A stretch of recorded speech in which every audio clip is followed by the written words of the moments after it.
vamos a dar por inaugurado este primer ciclo, año 2024, el seminario internacional que tiene como título Ciencias Forenses, Criminalística y la Inteligencia Artificial.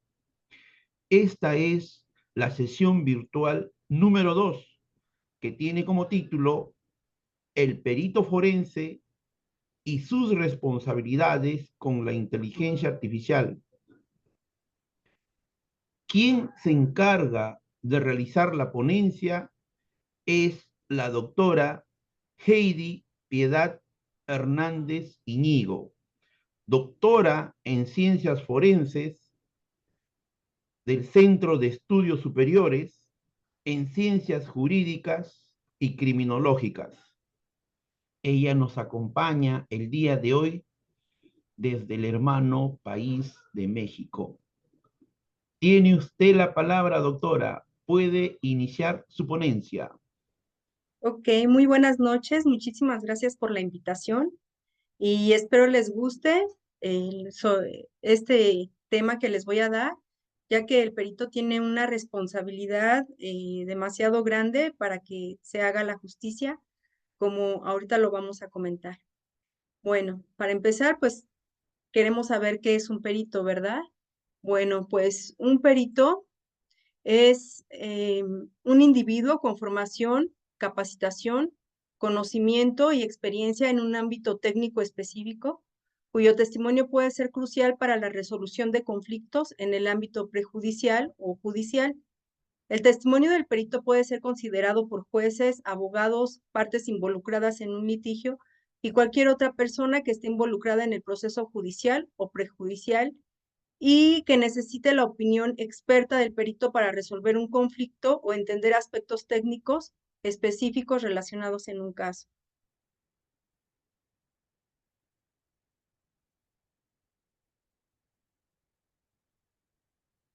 El perito forense es un experto en un área determinada, arte, ciencia o disciplina, y es llamado para testificar a un juicio, proporcionar pruebas y análisis científicas en el ámbito judicial.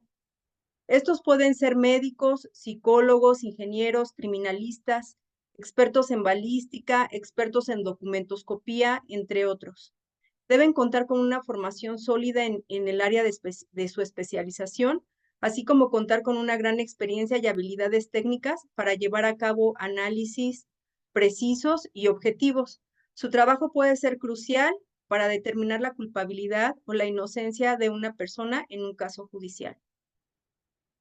El perito debe de actuar a 4 principios. Estos 4 principios son muy importantes. Es de independencia e imparcialidad, ya que la actuación de cualquier otro auxiliar de justicia en la labor pericial está sometido únicamente al imperio de la ley, gozando de toda libertad para realizar su labor, lejos de intereses personales. La objetividad debe estar basado en las pruebas o en los datos objetivos, o sea, completamente palpables y demostrables. Debe de tener veracidad, ya que tiene que decir la verdad, aún sobre los intereses de quien lo contrate. La responsabilidad es la magnitud de las acciones dentro de su labor pericial que deben ser afrontadas de forma consciente y asumiendo las consecuencias de decisiones tomadas sobre el informe pericial o sobre su dictamen pericial.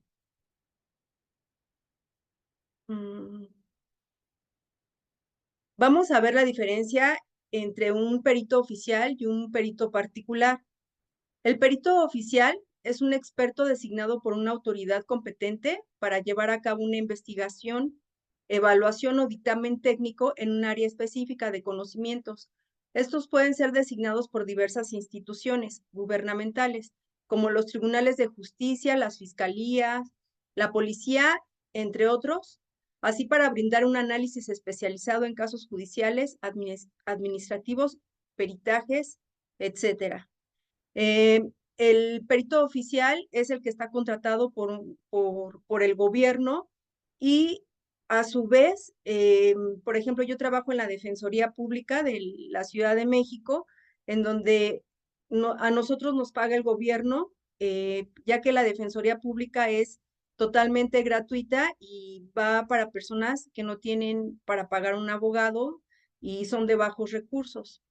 En cambio, un perito particular en México es un perito privado, es un experto en una materia específica que presta sus servicios de forma independiente, o sea que no es designado por una autoridad, sino es contratado por la parte interesada, como un cliente privado, una empresa, un abogado, entre otros. Los peritos privados pueden realizar investigaciones, evaluaciones, dictámenes técnicos y peritajes en diversas áreas, así como también el perito oficial. Sin embargo, como ya lo comentamos, la diferencia es que uno es independiente y le paga quien lo contrata, y el perito oficial está pagado por el gobierno. El artículo 5º constitucional de los Estados Unidos mexicanos dice que a ninguna persona podrá impedirse que se dedique a la profesión, industria, comercio, trabajo que le acomode, siendo lícitos. El ejercicio de esta libertad solo podrá vedarse por determinación judicial cuando se ataquen los derechos de tercero o resolución gubernativa.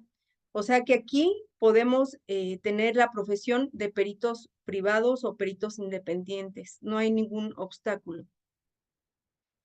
También tenemos la ley reglamentaria del artículo 5º constitucional relativo al ejercicio de las profesiones en la Ciudad de México, que nos dice que para el ejercicio de una o varias especialidades se requiere autorización de la Dirección General de Profesiones, debiendo comprobarse previamente haber obtenido título relativo a una profesión en los términos de esta ley, comprobar en forma idónea haber realizado estudios especiales de perfeccionamiento técnico científico en la ciencia o rama o en la ciencia de que se trate. Ya que como lo vamos a comentar, el Código Nacional de Procedimientos Penales para México nos dice en el artículo 368 que podrá ofrecerse la prueba pericial para el examen de personas, hechos, objetos o circunstancias relevantes para el proceso, si fuere necesario o conveniente poseer conocimientos especiales en alguna ciencia, arte, técnica u oficio. En el artículo 120 nos dice que al admitirse la prueba pericial, se hará la designación de un perito de los que se estime convenientes para la práctica de la diligencia, sin perjuicio de que cada parte pueda designar a uno para que se asocie al nombrado por el órgano jurisdiccional o rinda un dictamen por separado. Es como les comentaba, en caso de que las personas puedan pagar un abogado, pues ellos pueden contratar a sus peritos, y cuando no tienen para pagar sus abogados, también incluso la Defensoría Pública tiene sus propios peritos. Al aceptar su nombramiento, este manifestará bajo protesta de decir verdad que no se encuentra en la hipótesis de estos impedimentos, ya que también nosotros como peritos podemos tener algún impedimento si, por ejemplo, son cónyuges o parientes de alguna de las partes de los abogados, y si tenemos interés personal en el asunto que haya motivado el acto reclamado, o lo tiene su cónyuge o parientes en los grados expresados en la fracción anterior, y si han sido abogados o apoderados de alguna de las partes en el asunto que haya motivado el acto reclamado o en el juicio de amparo, ya que el perito tiene que ser completamente imparcial y debe solamente emitir una conclusión bajo los elementos objetivos y bajo los elementos que les había comentado, como esos conceptos que tenemos que tener: objetividad, veracidad, imparcialidad. Pues como ya lo vimos, el principio de la legalidad de los peritos se refiere a la obligación que tienen estos profesionales de actuar dentro del marco de la ley y de respetar las normas y procedimientos establecidos en el ejercicio de su función pericial. Este principio implica que los peritos deban ceñirse estrictamente a lo permitido por la ley y a las disposiciones que regulan la actuación, evitando cualquier actuación que pueda ser considerada ilegal o contraria a las normas vigentes. Algunos aspectos importantes relacionados con el principio de legalidad de los peritos son la competencia y habilitación legal. Los peritos deben contar con la competencia y la habilitación legal necesaria para desempeñar su función, ya que deben estar autorizados por las autoridades correspondientes y cumplir con los requisitos establecidos para ejercer como peritos en determinada materia. En el artículo 369 del Código Nacional de Procedimientos Penales nos dice que los peritos deberán poseer título oficial en la materia relativa al punto sobre el cual dictaminarán y no tener impedimentos para el ejercicio profesional, siempre que la ciencia, el arte, la técnica o el oficio sobre la que verse la pericia en cuestión esté reglamentada. En caso contrario, deberá designarse a una persona de idoneidad manifiesta y que preferentemente pertenezca a un gremio o agrupación relativa a la actividad sobre la que verse la pericia. Por ejemplo, podemos encontrar muchos peritos que debemos de tener un título oficial. Tenemos que tener especialidades, tenemos que tener una licenciatura. Sin embargo, también hay peritos de los cuales no cuentan con una licenciatura, pero precisamente por eso este artículo menciona sobre arte, técnica u oficio. ¿Cuáles serían estos peritos? Por ejemplo, un perito en cerrajería. ¿Por qué es importante un perito en cerrajería? Porque debe de ver si el mecanismo de las cerraduras está adecuado, si ha sido vulnerado en un hecho que se pueda presumir violento. Y no necesariamente tiene que tener un título oficial para poder demostrar que es un perito en la materia. Sin embargo, sí puede estar perteneciendo a un gremio o a una agrupación que pueda darle un reconocimiento o un certificado de esta técnica que tiene. Respecto a los procedimientos legales, los peritos deben respetar los procedimientos legales establecidos para la realización de peritajes, incluyendo la forma en que se llevan a cabo las investigaciones, la representación de informes periciales, la comparecencia ante las autoridades judiciales, entre otros aspectos. El artículo 368 del Código Nacional de Procedimientos Penales nos dice que podrá ofrecerse la prueba pericial cuando el examen de personas, hechos, objetos o circunstancias relevantes para el proceso fuera necesario o conveniente, poseer conocimientos especiales en alguna ciencia, arte, técnica u oficio, ya como les comenté hace un momento.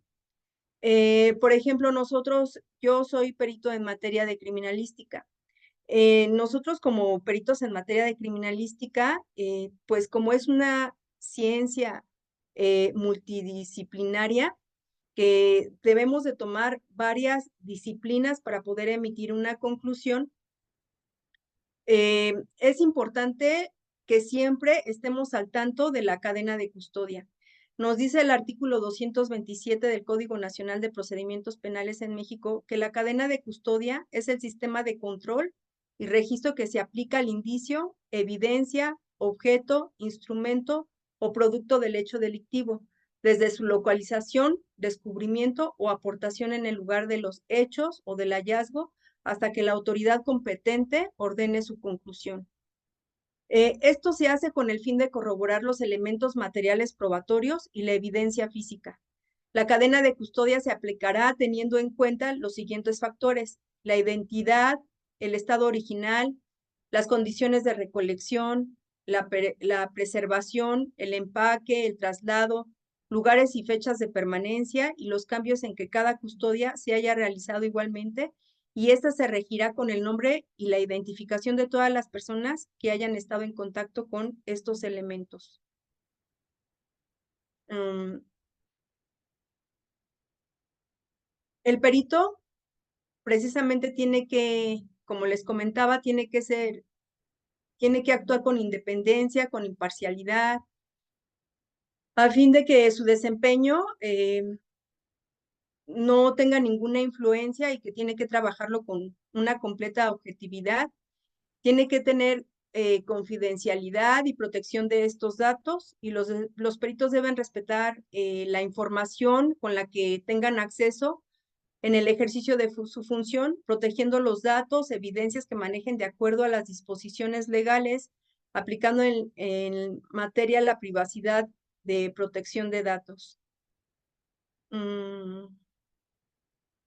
Vamos a pasar a la diapositiva 4. Hay una investigación la cual no requiere autorización previa del juez. Hace un momento les comentaba sobre lo que es la cadena de custodia, que está en el artículo 227. Aquí en México, el primer respondiente, que viene siendo el policía, debe de tener conocimientos criminalísticos para poder resguardar y cuidar toda evidencia que esté en la escena del crimen. Ellos también pueden utilizar ciertos mecanismos, pero también nosotros como peritos y los policías deben realizar sus funciones siempre apegadas a la ley, apegada a los derechos humanos, e incluso todo esto se encuentra en la ley, como lo vamos a ver a continuación. En el artículo 251 nos dice que las actuaciones en la investigación, las cuales no requieren autorización del juez, son las siguientes. Es la inspección del lugar del hecho del hallazgo, la inspección del lugar distinto a los hechos o del hallazgo, la inspección de personas, la revisión corporal, la inspección de vehículos, el levantamiento e identificación del cadáver, la aportación en comunicaciones entre particulares, el reconocimiento de personas, la entrega vigilada y las operaciones encubiertas en el marco de una investigación en términos que establezcan los protocolos emitidos. Para tal efecto, el procurador, este es el que tendrá que hacer esta vigilancia, las entrevistas de testigos, las recompensas en términos de acuerdos para tal efecto emite el procurador, y las demás que expresamente no se provea el control judicial. Sin embargo, sí tenemos unos actos de investigación que requieren autorización previa del juez. Dice que la exhumación de cadáveres, las órdenes de cateo pues en las habitaciones privadas, la intervención de comunicaciones privadas en correspondencia, la toma de muestras en fluido corporal, vello o cabello, extracciones de sangre u otros análogos, cuando las personas requeridas, excepto la víctima o el ofendido, se nieguen a proporcionar la misma. ¿Por qué es muy importante estos artículos? Porque nosotros como peritos o también los policías, que son los primeros respondientes, no pueden llegar y forzar a las personas para que se les hagan cierto tipo de exámenes. Para esto se requerirá hacer un escrito que el Ministerio Público lo tendrá que hacer hacia el juez de control para que se haga esa orden judicial. Si nosotros lo hiciéramos sin esa orden judicial, estaríamos cayendo en una ilegalidad. Aunque nosotros supiéramos que es necesario realizar esta investigación, sin embargo, debe de llevar esa legalidad. En el artículo 263 nos dice que los datos y las pruebas deberán ser obtenidas, producidos y reproducidos lícitamente, y deberán ser admitidos y desahogados en el proceso en los términos que establece el Código Nacional de Procedimientos Penales. En el artículo 16 constitucional nos dice que nadie puede ser molestado en su persona, familia, domicilio, papeles o posesiones, sino en virtud de mandato escrito de la autoridad competente que funde y motive la causa legal del procedimiento. Esto es lo que les comentaba hace un momento. El artículo 2 de fracción 6 de la Ley de Protección de Datos Personales es la ley que nos rige a nosotros precisamente para comentar que cualquier información concerniente a una persona física identificada o identificable, los datos personales más sensibles, aquellos datos personales que puedan afectar a la esfera más íntima de su titular o cuya utilización indebida pueda dar origen a la discriminación o conlleve a un riesgo grave para éste. En particular, se consideran sensibles aquellos que puedan revelar aspectos como origen racial o étnico y estado de salud presente y futuro, información genética, creencias religiosas, filosóficas y morales, afiliación sindical, opiniones políticas y de preferencia sexual. Nosotros no podemos utilizar esa información si no tenemos una autorización.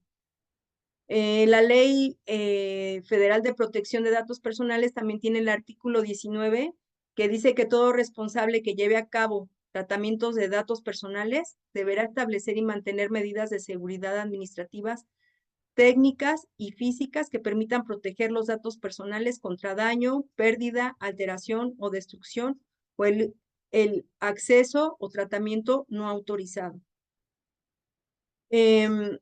El principio de los peritos para utilizar la tecnología se sientan las bases en la idea de que los peritos deben estar actualizados y capacitados en el uso de las herramientas tecnológicas que puedan mejorar la calidad, la eficiencia de su trabajo pericial. Este principio reconoce que la importancia de la tecnología en el desarrollo de la labor pericial y la necesidad de adaptarse a los avances tecnológicos pueda realizar investigaciones más precisas, exhaustivas y objetivas. Nosotros podemos tener acceso siempre y cuando tengamos esa legalidad que les comenté conforme a los artículos señalados. Es muy importante que el perito tenga una capacitación y actualización, ya que el uso de herramientas tecnológicas relevantes para su campo de especialización permita estar al tanto de las últimas tendencias y avances tecnológicos que puedan mejorar su desempeño pericial, ya que como hemos visto, las sociedades van en continuo movimiento y últimamente en cuestión de inteligencia artificial ha venido de una manera desbordante a las vidas actuales. La aplicación de la tecnología en la investigación, los peritos pueden utilizar la tecnología avanzada como software especializados, equipos de análisis forenses digital, drones, escáneres de 3D, entre otros para recopilar evidencia y realizar investigaciones y reconstruir escenas del crimen, analizar documentos y realizar peritajes virtuales, entre otras tareas. Los peritos forenses, ¿cómo deben de realizar su trabajo? Bueno, pues debemos de tener una objetividad. Como les comentaba, el perito es completamente imparcial al momento de la recolección de indicios y también, basando en la recolección de estos indicios, debe de llevar un análisis e interpretación de la evidencia física y para esto también ocupa los software y los datos que se encuentran cibernéticamente, como posteriormente se los voy a mostrar. También tiene que tener interdisciplinariedad, ya que los expertos forenses deben colaborar y trabajar en equipo, porque un solo perito no puede llevar la función de todos para realizar esa secuencia de hechos. Por ejemplo, yo como perito en materia de criminalística, ¿cómo es mi función? Bueno, pues, ¿por qué dice que es multidisciplinaria y por qué tiene que ser interdisciplinariedad? ¿Por qué debemos de tener esto? Porque yo como perito en materia de criminalística, a pesar de tener conocimientos en medicina, tener conocimientos en toxicología, tener conocimientos en balística, en documentos cuestionados, en grafoscopía, yo no puedo tener todas esas especialidades. Y cuando voy a un juicio, voy por lo general a ser llamada como perita experta en materia de criminalística. Entonces, yo como perito en materia de criminalística necesito del análisis médico del especialista para poder tener la conclusión médica. Necesito el perito en química para poder tener esa conclusión en toxicología. Necesito el perito en informática para poder observar que efectivamente el especialista me está diciendo que ese video o cualquier software no está alterado.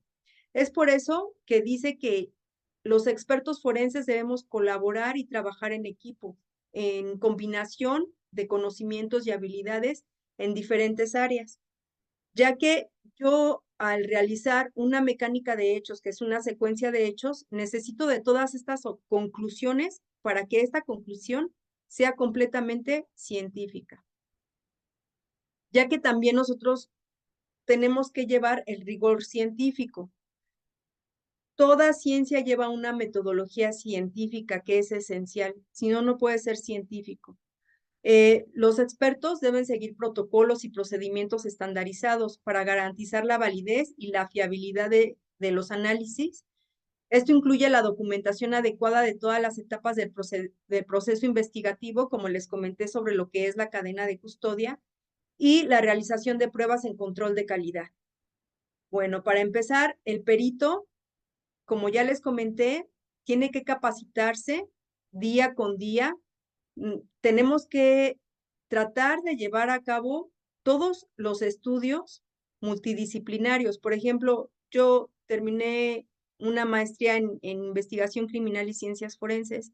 Sin embargo, yo observo que como es multidisciplinaria, necesito especializarme en la mayoría de las áreas que nos competen. Por ejemplo, me meto en cursos de criminología, me meto en cursos de balística, tengo que meterme en cursos o diplomados, incluso de la misma criminalística, ya que va avanzando continuamente.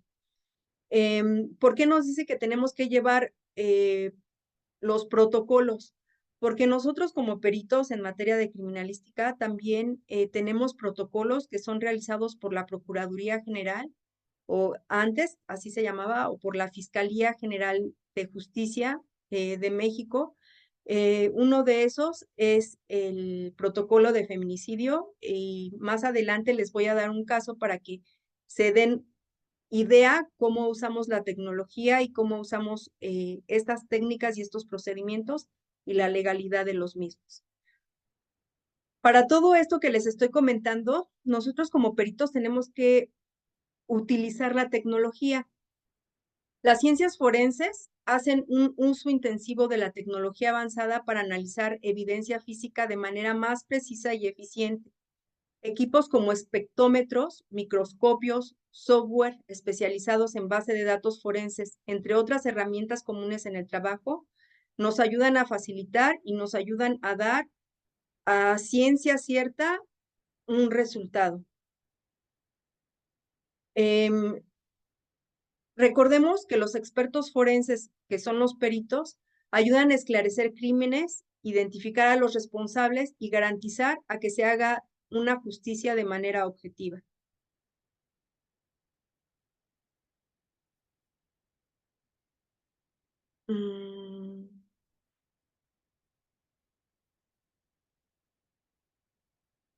Bueno, en la inteligencia artificial sabemos que es un campo en donde la informática se enfoca en el desarrollo de sistemas y máquinas capaces de realizar tareas que cuando son realizadas por seres humanos requieren de mucha inteligencia. En otras palabras, la inteligencia artificial se refiere a la capacidad de las máquinas para simular procesos cognitivos humanos como el aprendizaje, la percepción, la toma de decisiones, la resolución de problemas y el lenguaje natural. Bueno, ahorita les voy a comentar en un asunto en el cual yo participé. Aquí en México fue un asunto muy controvertido, incluso también por los medios de comunicación, ya que desgraciadamente muchas veces en los medios masivos de comunicación y ahora pues en donde también la informática influye mucho por las redes sociales, se tergiversa mucho la información que se obtiene en estos medios. Por eso hay que tener mucho cuidado. Nosotros como peritos tenemos la fortuna de poder observar el pequeño detalle llevando una metodología totalmente científica. Esto es bajo el método inductivo, deductivo, analítico, sintético, que va de lo general a lo particular. ¿Cómo es esto? Pues que se observa cuando se llega a la escena del crimen, vemos todo en general y empezamos a observar los indicios que nos empieza a abrir un panorama sumamente grande. Como primer indicio en este caso es de una chica que la hicieron pasar por estudiante de la UNAM, como si ella estuviera estudiando alguna licenciatura, pero les voy a ir comentando paso a paso cómo fue que sucedió. Bueno, esta chica se llamaba Lesbi Osorio Berlín. Esta chica fue encontrada en Ciudad Universitaria enfrente de los edificios de Filosofía y Letras, con un anudo típico alrededor del cuello, en una caseta telefónica. El agente vulnerante que ocupó fue el cordón de la bocina telefónica para enrollarlo y ponerlo de esta manera, así, en donde la bocina telefónica le pegaba en esta parte de aquí y en esta parte de aquí. Pues ella estaba sostenida, como lo pueden ver aquí. Ella estaba sostenida de este cable en esta caseta telefónica y pues todo su peso estaba de esta manera. Nosotros tenemos un protocolo que se llama el protocolo de feminicidio. Este protocolo de feminicidio nos da los pasos a seguir para una adecuada investigación. Al momento de llegar, pues obviamente al tener la noticia criminal, el Ministerio Público manda a los peritos en materia de criminalística para observar el lugar del hecho y, por ejemplo, esto, ¿cómo lo podemos hacer? Bueno, pues ahorita la tecnología, tenemos una cámara que se llama, ay, se me fue el nombre.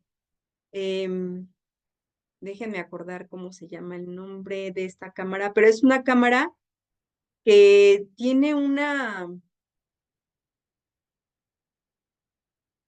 resolución magnífica porque podemos ver el pequeño detalle. Esta máquina se llama Lizardo. Es un sistema robótico que utiliza una cámara profesional para la creación rápida y automática de imágenes panorámicas y esféricas de 360 por 180 con un alto rango dinámico que es de HDR, que tiene una alta resolución. Tiene una cámara digital profesional con un objetivo de precisión alineado que proporciona imágenes de alta calidad en formato RAW que son procesadas con un software de alto rendimiento para crear automáticamente una imagen esférica completa y genera imágenes esféricas completas de 100 hasta de 200 megapíxeles en la resolución. Por cada imagen panorámica se capturan varias imágenes de 50.6 megapíxeles cada una en 5+1 direcciones diferentes, las cuales combinadas automáticamente. El HDR asegura que no haya escena muy brillante u oscura y podemos tomar varias fotografías del mismo objeto con diferentes combinaciones. Esta máquina hace un movimiento de 360 grados y tarda segundos en realizar esta función. Bueno, como les comentaba, pues llega el perito y realiza esa función de hacer la observación en la escena del crimen y se utiliza este software para realizar este estudio de la escena del crimen. ¿Quién realiza esta función? Pues el perito en materia de criminalística y el perito en fotografía forense. Recordando que, como les comenté, nosotros tenemos permitido llegar a la escena del crimen, conforme ya lo vimos, conforme al Código Nacional de Procedimientos Penales, que este no necesita autorización del juez. El mismo protocolo de feminicidio nos dice que debemos de tomar todo indicio para poder hacer este descubrimiento. Bueno, también, ¿qué fue lo primero que se observó? Si había cámaras de vigilancia dentro de esta institución, y efectivamente hay varias cámaras dentro de esta institución. Ahí también estamos utilizando la inteligencia artificial que basada en estos software analíticos y cuando nos entregan los discos de las cámaras, podemos observar si están o no dañados o si no están adulterados y se puede observar qué estaba haciendo esta chica en Ciudad Universitaria.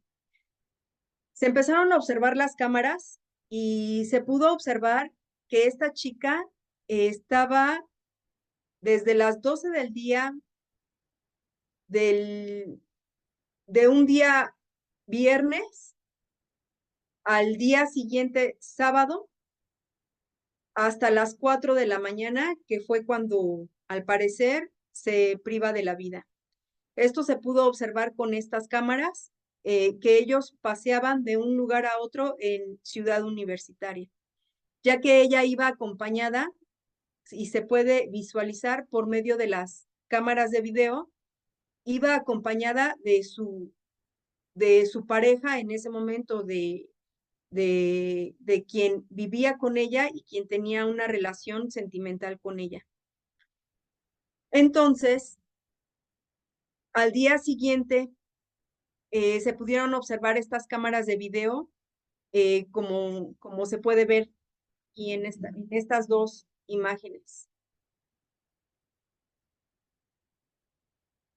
Al observar el cuerpo, pues obviamente el perito en materia de criminalística, al realizar el levantamiento del cuerpo, se empieza a observar que tiene un nudo atípico por la compresión que se utilizó con el agente vulnerante en el cuello.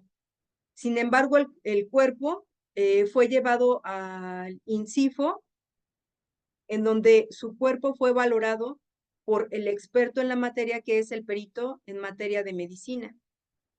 Bueno, el perito en materia de medicina ve la causa de muerte y observa qué lesiones tuvo Lesbi al momento de ser privada de la vida. Bueno, pues aquí en lo que es medicina forense, también al realizarle la necropsia, pueden observar, empiezan a sacar evidencia, por ejemplo, de lo que es, puede ser el hígado, puede ser dentro de lo que es la córnea, puede ser dentro de lo que es sangre, para poder realizar un análisis de que si ella contaba con alguna sustancia toxicológica que pudiera influir en que ella perdiera la vida. Esto puede ser analizado, bueno, la evidencia la saca el perito en materia de medicina y es llevada a peritos químicos en materia de toxicología. Y ahí también es cuando utilizamos la inteligencia artificial, ya que al realizar el estudio y el análisis de la sangre o del hígado, se usa en una máquina que es utilizada, que se llama espectrometría de gases, y se observa si ella tenía alguna sustancia toxicológica. Y efectivamente pudimos observar que tenía metanfetamina en sangre y que también tenía alcohol en sangre. Entonces, nosotros como peritos en materia de criminalística, podemos observar que con esas conclusiones que nos dan los especialistas en la materia, podemos observar que ella estaba bajo el influjo de estas sustancias, y podemos observar que el alcohol era inhibidor. Sin embargo, la metanfetamina, ¿qué pasa? Pues la pone completamente eufórica. Y al momento de tener el bajón de la metanfetamina, ella pudo haber caído en depresión. Entonces, es por eso que es tan importante la inteligencia artificial en los hechos violentos y que nosotros como peritos en materia de criminalística y en cualquier área tenemos que estar especializándonos en esta situación. Bueno, pues también el protocolo de feminicidio nos dice que también lo que tenemos que hacer es observar y hacerle un raspado de uñas para observar en materia de genética con qué persona tuvo contacto en los últimos momentos de fallecer. Como podemos ver, también nosotros podemos contar otra vez con inteligencia artificial, ya que contamos con una máquina que nos da la precisión de estos perfiles genéticos, que nos va a decir con quién tuvo el último contacto. Al realizar este raspado de uñas, efectivamente el último contacto que tuvo fue con su pareja, con el que se vio en las cámaras de video y que se encontraba en el tiempo, modo y lugar del hecho delictivo cuando ella perdió pues la vida, ¿no? Entonces, después de eso, ¿qué pasó? Bueno, como ya les comenté, también se hizo una necropsia a esta chica, donde el médico forense a mí me dice que esta chica no tenía lesiones, tenía unas lesiones muy diminutas, como son escoriaciones, son pequeños rasguños. Sin embargo, por medio de los videos podemos observar que ella se saltó las bardas de Ciudad Universitaria e incluso pasó por debajo de una malla donde ella pudo haberse realizado esos pequeños rasguños, ya que eran diminutos, eran milimétricos. Por ende, no podemos decir que efectivamente fue un arañazo en el cual ella se pudo haber defendido, ya que ella no contaba con signos de lucha, defensa y forcejeo. ¿Cómo son cómo son estas lesiones de lucha, defensa y forcejeo? Bueno, pues el ser humano por lo general siempre esa manera de querer llegar a la supervivencia, de poder defenderse, automáticamente vamos a utilizar los elementos sobresalientes de nuestro cuerpo, que son las manos y las piernas, para poder defendernos. ¿Qué pasa si alguien nos espanta? Lo primero que hacemos es protegernos la cara. Entonces, aquí tendría que tener lesiones, de las cuales no se observó ninguna lesión, ni en las piernas, ni en los brazos, ni tenía signos de sujetación, que sería, por ejemplo, en muñecas o incluso en los pies.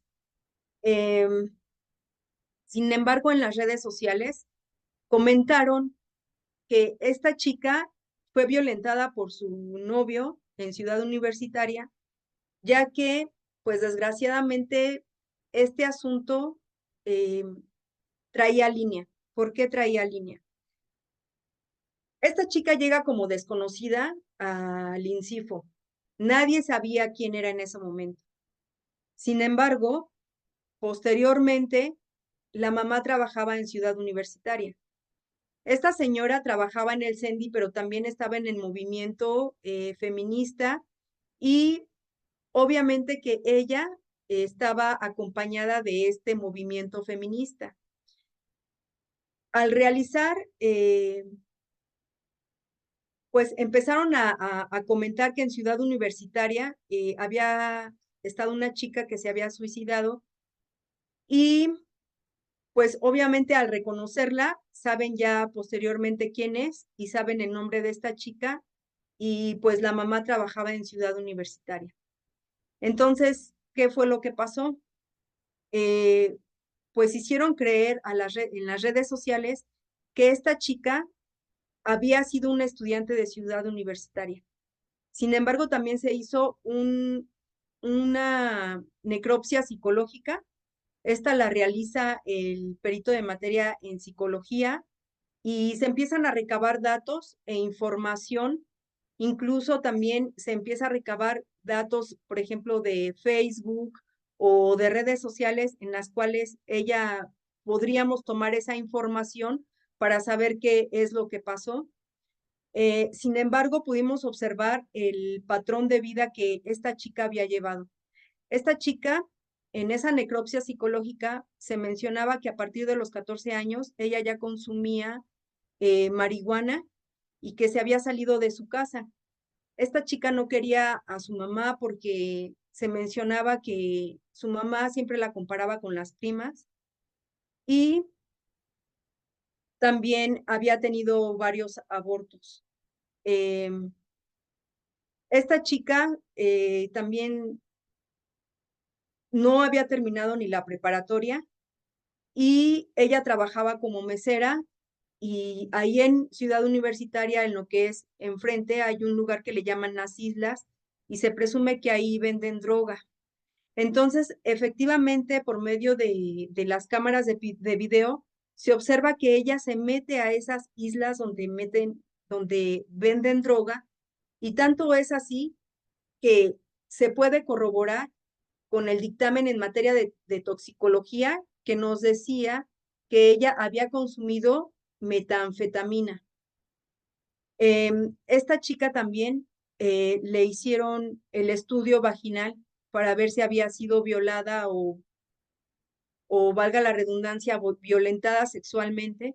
Sin embargo, tampoco no presentó nada de una violencia eh, o de una violación.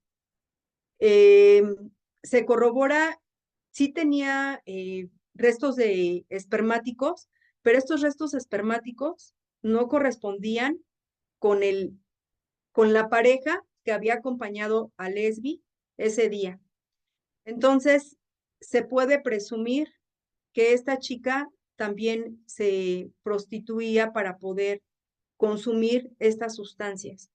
Al realizar el cateo, como lo vimos que ese cateo sí requería de lo que de un permiso de un juez para poder introducirse a la casa y observar en qué condiciones o qué indicios podíamos encontrar en esta casa.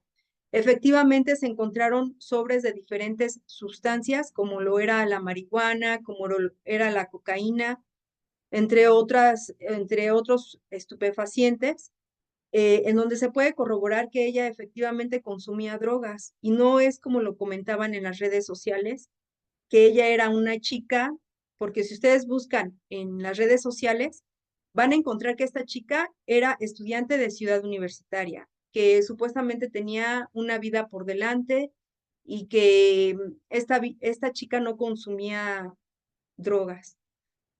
Sin embargo, todos estos elementos que yo les estoy comentando fueron pasados y observados y analizados por inteligencia artificial para darnos esta conclusión. Posteriormente, em, posteriormente, pues esta chica, les comento sobre la historia del muchacho que la acompañaba. Él, incluso, él refería que él no se acordaba absolutamente de nada porque pues obviamente habían estado consumiendo alcohol eh, un poco menos de 24 horas y habían consumido 3 tachas que eran las metanfetaminas y comentaba que ellos pues tenían amigos en común de los cuales se iban a drogar ahí en las instalaciones de Ciudad Universitaria y sin embargo él no recordaba nada. Y esto se podía corroborar precisamente con las cámaras de video, en donde se podía observar que el imputado iba caminando zigzag, o sea, en forma de zigzag, y como que él iba perdido, incluso iban ellos acompañados de un perro, y se ve cómo se va con el perro y ya Lesbi no se alcanza a observar, pero estaba en lo que era la caseta telefónica y ahí sí no teníamos una imagen completamente nítida. Sin embargo, tenemos lo que eran las lesiones y como les comentaba, lo que ella tenía aquí era el surco donde precisamente estaba la compresión. eh, Era un surco incompleto. ¿Por qué era incompleto? Porque pues el agente constructor donde más se había apoyado era en esta parte de aquí. Tanto fue así que le rompió el hueso gioides y tanto fue así que en la posición en la que ella se encontraba, ella se ve cómo deja caer el cuerpo y efectivamente aquí está el hueso gioides y este hueso fue el que se rompe y obviamente que ya el aire no pasaba y la asfixia tiene cuatro fases. La primera fase es que empiezan a marearse, empiezan a ver como chispitas. Posteriormente viene una apnea y después de la apnea puede venir a una convulsión. En esta parte de aquí, del lado lateral del pómulo derecho, ella estaba cerca de lo que era la caseta telefónica y aquí tenía una escoriación, pero también esta escoriación se veía como una quemadura.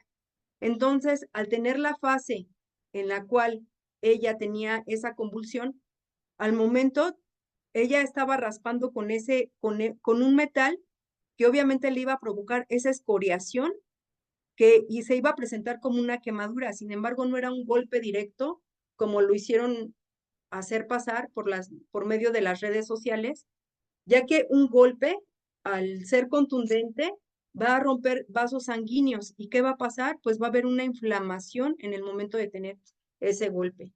Esta chica solamente presentaba esa escoriación eh, en forma de quemadura por el roce del metal y por la presencia de la convulsión.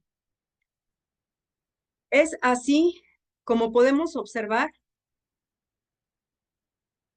que esta chica pues pierde la vida por decisión propia. Sin embargo, el chico, como les comentaba, pues él decía que no se acordaba de nada y él menciona que de lo único que se acordaba es que él había estado en su cama y al momento de despertar, pues que Lesbi no se encontraba al lado de él y que él se preocupó porque no la vio. Y cuando se realizó el cateo de la casa, se encontró una nota en la cual él le decía con palabras que dónde se encontraba, que él estaba triste, entre otras cosas, y le dice que si llega a su casa, que por favor no se vaya, que se quede ahí, y que él la iba a buscar a Ciudad Universitaria. Esto se pudo corroborar precisamente con las cámaras de video que se ve que él a las 3 de la tarde regresa a Ciudad Universitaria y es cuando se encuentra a su amigo y su amigo le dice, oye, fíjate que hay una chica que al parecer se privó de la vida y hay que reconocerla y él tiene miedo y dice, no puede ser que haya sido Lesbi y al momento de ir a reconocer el cuerpo se da cuenta que es ella, pero él de ir a reconocer el cuerpo pasa a ser el presunto culpable o el posible quien le haya privado de la vida a Lesbi. Entonces, como él no se acordaba de nada, precisamente por las drogas que habían consumido y por el alcohol que habían consumido, pues este tenía como depresión y no decía absolutamente nada, ¿no? Porque él no se acordaba de nada. Y pues se siguió el procedimiento y se pudo observar que efectivamente él había sido una persona inocente.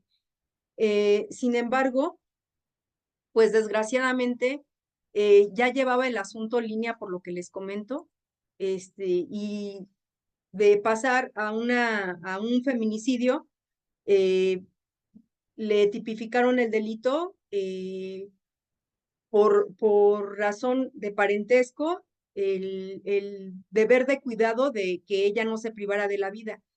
Sin embargo, a mi punto de vista, pues ella ya era una adulta, era ya mayor de edad, ya que tenía en ese momento 23 años, y pues ella tuvo la decisión de privarse de la vida y él estaba también, pues, o sea, él estaba, pues, lejos de tener, pues, de estar dentro de sus facultades mentales, precisamente por consumir este tipo de drogas.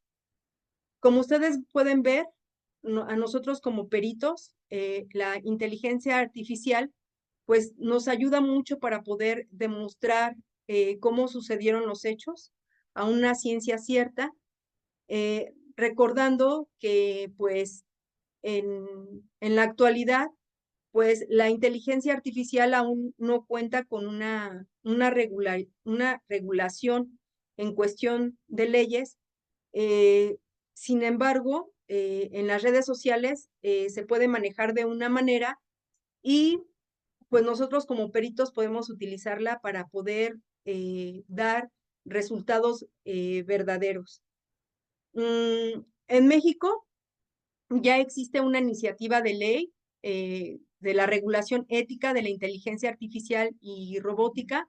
Este salió en el boletín número 4474, en donde el diputado Ignacio Loyola Vera, que es panista, presentó una iniciativa para expedir la ley de regulación ética de la inteligencia artificial y la robótica, cuyo objeto es regular y normar el uso de estas tecnologías con fines gubernamentales, económicos, comerciales, administrativos, comunicacionales y financieros con apego a la ética y al derecho, ya que como podemos observar, pues muchas veces también se utilizan la inteligencia artificial pues para dar una comunicación errónea, ¿no? Como en este caso. La legislación propuesta consta de 19 artículos distribuidos en 3 capítulos y una disposición general, dos del Consejo Mexicano de Ética para la Inteligencia Artificial y la Robótica, y de la ética en el desarrollo de la creación y uso de la inteligencia artificial y la robótica en los Estados Unidos mexicanos, así como 2 artículos transitorios. Es importante estar al tanto de estos desarrollos legislativos y regulatorios en México, ya que, como lo comentaba, si algo está prohibido, pues obviamente que nosotros vamos a estar impedidos, ¿no? Pero lo que no está prohibido está permitido. Entonces, nosotros ahorita podemos tener ese uso de la inteligencia artificial, pero obviamente también debemos de tener una ética y una objetividad para poderla utilizar adecuadamente. Los países más avanzados se destacan por estar en la vanguardia en el desarrollo y la regulación de la inteligencia artificial. Algunos de los países más avanzados en este ámbito son, pues obviamente Estados Unidos, que ha sido un líder en la investigación, en el desarrollo de la inteligencia artificial, eh, con empresa tecnológica de líderes en inteligencia artificial como Google, Microsoft, IBM y entre otros. A nivel de regulación, aunque no había una legislación nacional específica sobre la inteligencia artificial, se estaban discutiendo propuestas en este sentido. También China, pues obviamente también ha realizado importantes inversiones en inteligencia artificial. Se ha fijado el objetivo de convertirse en el líder mundial en este campo para el 2030 y el gobierno chino ha lanzado una estrategia nacional de la inteligencia artificial y ha implementado regulaciones en el área como la privacidad de los datos y la seguridad cibernética. Hace un momento ya ven que les comentaba sobre Estados Unidos, se me olvidó comentarles que también lo más actual en Estados Unidos ahorita, se comentó que en Colombia empezaron a utilizar un software de inteligencia artificial en donde se observan los rostros para tener este banco de datos y este mismo software fue utilizado para observar lo que son las huellas dactilares y se pudo observar más a fondo que las huellas dactilares que pertenecen al mismo individuo son similares, no son idénticas. Recordemos que las huellas dactilares, no hay persona que tenga pues las huellas dactilares igual a otra persona, son únicas y estas no se pueden falsificar.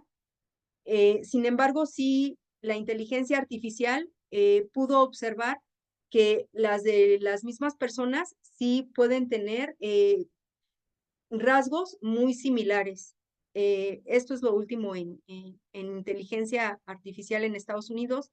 Y también, como les comentaba, que por medio del iris de los ojos también pueden observar con inteligencia artificial si se saca adecuadamente el volumen exacto de la sustancia que requieren, pueden observar cuál fue la última persona que ellos vieron al momento que un occiso pudo ver al momento de fallecer. Bueno, en la Unión Europea se ha estado trabajando en la regularización de la inteligencia artificial a través de la iniciativa como el Reglamento General de Protección de Datos, que establece principios para el tratamiento de datos personales y la propuesta de regulación de inteligencia artificial, que busca establecer normas éticas y de seguridad para la inteligencia artificial. La ley de regulación de inteligencia artificial en la Unión Europea fue aprobada convirtiéndose en la primera regulación sobre inteligencia artificial en el mundo el 9 de diciembre del 2023. El Parlamento Europeo y la Presidencia del Consejo acordaron la versión final del Reglamento de Inteligencia Artificial y la llaman la Ley de Inteligencia Artificial de la Unión Europea. Los sistemas considerados de alto riesgo están sujetos a normas estrictas que se aplicarán antes de que entren en el mercado de la Unión Europea. Las normas generales sobre la inteligencia artificial en la Unión Europea es que las normas generales sobre la inteligencia artificial se aplicarán un año después de su entrada en vigor en mayo del 2025 y las obligaciones para los sistemas de altos riesgos en 3 años. La ley se aprobó con 523 votos a favor y 46 en contra y 49 abstenciones. Recordando que estas restricciones que se están utilizando es precisamente para que no dañen al ser humano, ya que la inteligencia artificial también se puede ocupar para provocar daños. Bueno, en Canadá también ha sido reconocido por su enfoque ético en el desarrollo de la inteligencia artificial. El país ha establecido centros de excelencia en inteligencia artificial y ha promovido la investigación en este campo, además de contar con regulaciones para proteger la privacidad de datos personales. Yo creo que la mayoría ya de los países ocupamos este tipo de leyes de protección de datos personales. Como yo ya les comentaba, nosotros ya tenemos la ley de los datos personales, ya que están muy inmersos a lo que son los derechos humanos. Como podemos ver, la inteligencia artificial pues tiene un potencial de desempeñar un papel significativo en el ámbito de los peritajes forenses, particularmente en el área como en el análisis de la evidencia digital, la reconstrucción de escenas del crimen, la identificación de patrones y de procesamientos de grandes volúmenes de datos. Como podemos observar, lo que es el IBIS aquí es un software que se utiliza para observar lo que son armas de fuego o también proyectiles que se han utilizado en hechos violentos, y también se utiliza este banco de datos para observar si en un caso nuevo están inmiscuidos cierto tipo de armas de fuego. También tenemos el sistema AFIS, que también es de huellas dactilares, para observar si también una persona ya ha estado involucrada en otro hecho violento. A pesar de sus capacidades de la inteligencia artificial, pues obviamente también presenta ciertas limitaciones en el ámbito forense, entre las que se incluyen la falta de contexto y juicio humano, recordando que la inteligencia artificial carece de la capacidad de la comprensión, de la intuición y de su juicio humano, lo que puede limitar su capacidad para interpretar adecuadamente en ciertos aspectos en un caso forense que requiere un entendimiento profundo del contexto y las circunstancias. ¿Por qué es esto? Porque recordemos que precisamente la inteligencia artificial es como el cerebro humano que va ocupando conocimientos, que va utilizando los datos que nosotros vamos poniendo a ese banco de datos, y es así como ella concluye para darnos una respuesta. Sin embargo, si esta inteligencia artificial no tiene, pues obviamente la información adecuada, o se puede alterar por no tener un suministro adecuado, entonces siempre va a limitar su capacidad para poder interpretar adecuadamente y justamente. Es por eso que la inteligencia artificial ahorita no puede resolver incluso una sentencia, ¿no? No puede realizar la función de un juez. ¿Qué pasa con la fiabilidad y la precisión de la inteligencia artificial? Pues también puede cometer errores, ya que si no se entrena adecuadamente, como les comentaba, con conjunto de datos representativos de alta calidad, pues la fiabilidad, pues obviamente va a ser nula. Tiene limitaciones tiene limitaciones éticas y legales, ya que el uso de la inteligencia artificial en el ámbito forense plantea cuestiones éticas y legales relacionadas con la privacidad, la seguridad de los datos, la transparencia en la toma de decisiones y la responsabilidad de los resultados obtenidos. Muchas veces nos podemos pues imaginar que la inteligencia artificial ha avanzado tanto que nosotros ya podemos ver robots incluso que ya los están queriendo poner como una pareja, ¿no? Entonces, si ya ha sido puesta la inteligencia artificial como una pareja que puede acompañar a un ser humano, muchas veces podemos pensar que esa inteligencia artificial ya puede incluso realizar las funciones, por ejemplo, de un médico forense y podría realizar una necropsia. Sin embargo, aún no estamos listos para que la inteligencia artificial pueda realizar una necropsia o un evento de esta magnitud. Pues espero que les haya gustado, espero que esta información les pueda ayudar, y pues hay que echarle muchas ganas para que la inteligencia artificial pueda desempeñar un papel fiable, un papel justo y un papel adecuado, pero obviamente que como está hecha por manos de hombres, siempre va a tener pues sesgos. Sin embargo, si esta inteligencia artificial es observada y es y, y un humano la está ocupando en un término adecuado, obviamente que esta inteligencia artificial pues nos ayuda mucho para realizar un trabajo adecuado, un trabajo sumamente inteligente, un trabajo con un 99% de seguridad y de fiabilidad. Pues es todo por mi parte.